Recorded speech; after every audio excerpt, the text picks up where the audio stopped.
నీతికి నిజాయితీకి నైతిక విలువలకు నిలువెత్తు రూపం కమ్యూనిస్టు ఉద్యమం వ్యాప్తి కోసం నిరంతరం శ్రమించిన అమరజీవి కామ్రేడ్ జీవి కృష్ణారావు అని Andhra Pradesh state council supply corporation హవాలీ వర్కర్స్ యూనియన్ నగర అధ్యక్షుడు రావుల అంజిబాబు పేర్కొన్నారు. నగర ముఠా కార్మిక సంఘం సివిల్ సప్లై యూనియన్ ఆధ్వర్యంలో కామ్రేడ్ జీవి కృష్ణారావు 94వ వర్ధంతి సందర్భంగా సంగడిగుంట ఎట్కూర్ రోడ్లోని రేగుల రాఘవయ్య భవన్లో ఆయన విగ్రహానికి పూలమాలలు వేసి ఘనంగా నివాళులర్పించారు. ఈ సందర్భంగా ఏఐటియుసి నగర అధ్యక్షుడు రావుల అంజిబాబు మాట్లాడుతూ అసంఘటిత రంగాల్లో పనిచేసే కార్మికుల కోసం తన జీవితాన్ని త్యాగం చేశారని కొనియాడారు. కార్మిక సంక్షేమ బోర్డు ఏర్పాటు కోసం వారి సంక్షేమం కోసం ఆయన చేసిన కృషి ఎనలేనిదని అన్నారు. గత ప్రభుత్వం చేసిన కార్మిక వ్యతిరేక విధానాలపై పోరాటం చేసిన జీవి కృష్ణారావు మాకు ఆదర్శనీయమని ఆయన స్ఫూర్తితో ఉద్యమాలను కొనసాగిస్తామని తెలిపారు.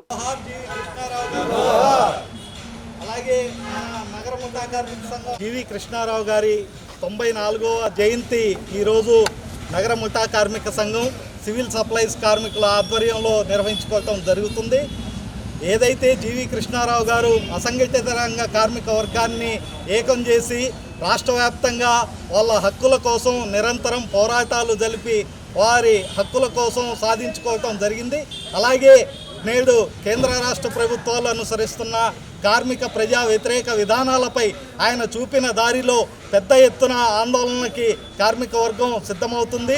44 చట్టాలను రద్దు చేసి 4 లేబర్ కోడ్లుగా మార్చి బడా కార్పొరేట్ కంపెనీలకు అనుకూలంగా కార్మిక వర్గాన్ని నిత్యం 24 గంటల పనిచేసే విధంగా ఈ కార్మిక చట్టాలు కోడ్లు రూపొందించడం కేంద్ర రాష్ట్ర ప్రభుత్వాలు తయారు చేస్తున్నాయి. దానికి వ్యతిరేకంగా జరిగే పోరాటం ఆయనకి అంకితంగా కార్మిక వర్గం పెద్ద ఎత్తున పోరాటాలు నిర్వహించడానికి సంసిద్ధంగా ఉందని తెలియజేస్తున్నాం. నా పేరు అంశెట్టి శివ, జీవీకే టెస్ట్ కన్వీనర్ని. కార్మిక సంఘాలు కార్మిక పోరాటాలు నిత్యం ఎప్పుడు ఉద్యమాల ద్వారా వాళ్ళ అసంఘటిత కార్మికుల హక్కుల సాధన కోసమై ఏఐటీసీ దాని అనుబంధ సంస్థలన్నీ నిర్విరామంగా పనిచేస్తామని ప్రతిజ్ఞ చేస్తుంది.